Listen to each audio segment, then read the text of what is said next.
The business world, good morning. How are you doing? Hope you're okay. Still the second hour of your daily Kickstarter here on SMART24 TV. Welcome aboard once again to Smart Means Business. I'm Jerry Paul Sonko. Berija Andrew was in here early from 7 a.m. to take you through what is happening from the different outlets in the business world. Starting with the news recap of the international news, as well as taking you through what is coming in from the world of the print media with the press review. Well, on that particular note, at certain time, we get into discussions for our topic.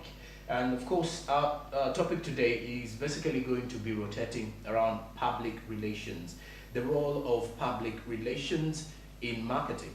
Many organizations in the country do have public relations officers who do what you would say, or who serve as spokespersons for their various organizations or various businesses that they belong to. However much, they also have people from the marketing department. Now, on the other hand, we wish to understand what is the role of a public relations officer in the marketing department, or what role can a public relations officer add onto the marketing department of an organization. And joining me this morning, I do have Dr. Patricia K. Lethal, who is a media practitioner as well as a communications trainer. Many thanks for joining us this morning. Good morning.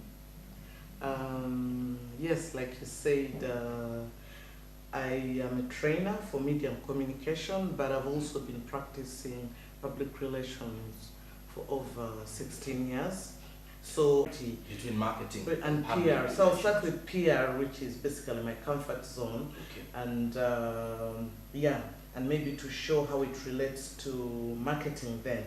So you find the role of a public relations person at whatever level, at the end of the day, is to manage the reputation of an organization.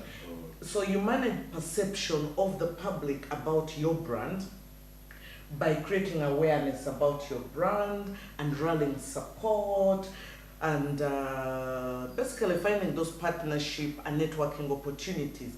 Now, marketing at the end of the day seeks to sell a product. They'll use strategies like advertising, promotions. At the end of the day, they want to make a sale. It's not necessarily the case for public relations. Now, how public relations contributes to marketing is that at the end of the day, if I build a positive perception about my product, people will want to buy it, people will want to associate with it. And that is why in Uganda you'll find any margarine is called Blue Band. I want the other Blue Band, I want the other Colgate called Daily Dent, because they've worked on the brand, they've done brand enhancement through marketing, through managing perceptions, but also delivering on those promises. Because many times, you'll find that marketing does not always deliver, especially on adverts, as white as snow.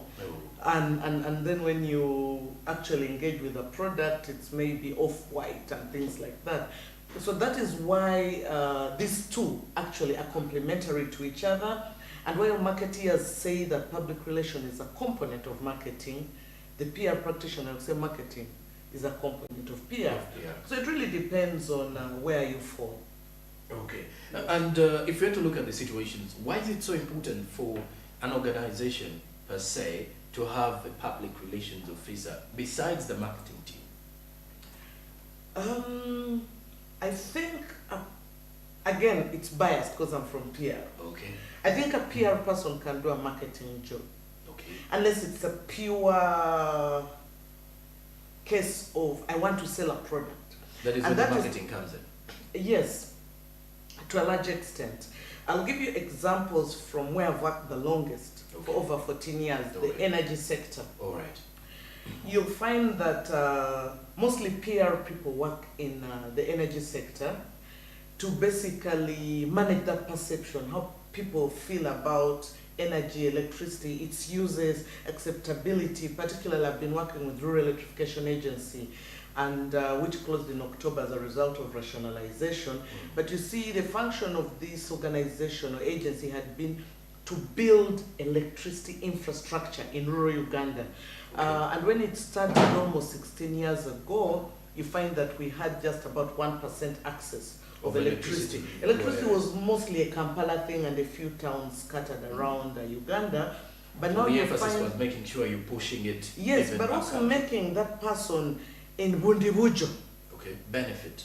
not only benefit. You see, many people want electricity, but many people might not use. You know, in the beginning we had projects where you bring electricity and 4 years down the line only 4 people have connected. So you must build the perception away from the fact that people, you show everybody can use electricity, anybody can afford it, but how do you demonstrate that? So we did a lot of what we called community outreach, community relations, whereby you demonstrate, you give subsidies, you show that I'm launching electricity, I'm commissioning electricity, and people started to demand. Because you already showed them Yes, that because it is not something different yes, from the rest. Yes, so with the PR function, our role was to build support, to build awareness, encourage. You see, you need the support when you're constructing. You have to pass through people's land. So even just that access. Some people want to be paid first. Some people say, will I benefit? Some communities, cultural perception, what it caused miscarriages and things like that. So we had to deal with that perception. And so you see that over time, in those 16 years, and as I speak now, the demand for electricity supersedes the service. Okay. Now, the marketing component of promoting electricity comes to now actually selling. There's a lot of electricity theft because people have now appreciated that this is a relevant resource. It is a source that gives me access to adding value to not only agriculture, entertainment, education, hospitals, and so on and so forth. But there's the issue of the cost that we need to work with. Maybe there's need for a subsidy, but also people to appreciate that it can actually be cheaper than using firewood or charcoal. And also it has those environmental connotations. So the people in electricity value chain who sell electricity, people like Umeme, I feel need the marketeers the most, because then you have to sell this product at this price and people have to appreciate that, yes, there's this product called electricity, I can buy it and use it to add value. Okay. So that